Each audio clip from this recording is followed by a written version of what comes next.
Ayan, good morning guys. Ayan, papunta po tayo sa bahay ni Ma'am Geraldine Libando, ang aking kauna-unahang scout at charity beneficiary po ng Team Rowell IPA Charity Group. Dito po yan sa CAA Las Piñas. Magandang buhay po mga kababayan. Andito po tayo sa bahay ng ating scout na si Ma'am Geraldine Libando ng CAA Las Piñas. Ayan ang kababayan po natin na PWD. Since birth po ay talagang ipinanganak siya na walang paa. Ayan, kita nyo naman po sa video. Ang akin pong kauna-unahang scout dito sa Las Piñas at charity beneficiary na rin po ng Team Rowell IPA Charity Group in Company. Ayan, shoutout po sa aming founder na si Sir Rowell Lipat, ang kanyang may bahay na si Ma'am Luz Lipat at ang kanyang anak na si Jeroy Lipat. Ayan guys. At sa aming admin na si Ma'am G. Franco Mix Vlog at sa aming coordinator na si Ma'am Percy Official Channel. Ayan, Ma'am G, magandang umaga. Ma'am Geraldine, magandang umaga sa iyo. At napadaan ako dito sa inyo upang mag-update. Ayan, sige.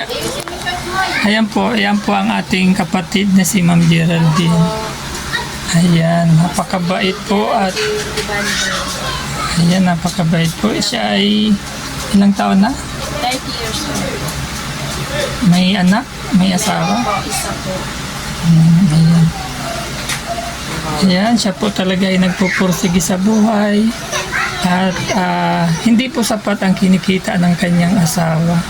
Kaya kahit po sa maliit na paraan ay gusto niyang magkaroon ng maliit na tindahan upang kahit paano ay makatulong sa pangangailangan nilang mag-anak. Halong higit na po sa kanyang 8 years old na anak. Ayan po ang kanyang anak. Anong pangalan mo nga, be? Sandra po. Okay, ilang taong ka na? 8. O ayan, anong masasabi mo kay mama mo? Anong masasabi mo kay mama mo? Ayan, nakita mo ganyan si mama mo. Love mo ba si mama? Si papa, kumusta naman? Balita ko marunong ka raw mag-TikTok. Sige nga, sample nga kung talagang marunong.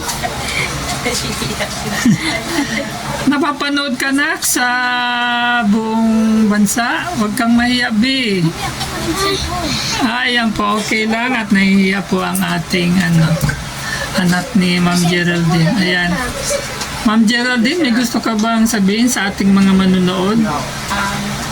Shout out po sa aming mga manonood. Sana po mapanood niyo po ako at matulungan. Gusto ko po magkaroon ng maliit na negosyo ng sari-sari store. Lang po, salamat po. Sabay po. Sa Team Rowell IPA, marami pong salamat sa tumutulong sa Team Rowell IPA kay Kuya Jer. Maraming salamat po. Ayan guys. Ayan po, nakita nyo naman po ang kalagayan ng ating scout na si Ma'am Geraldine. Talagang siya po ay may takot sa Diyos at ayaw po niyang umasa sa kita ng kanyang asawa.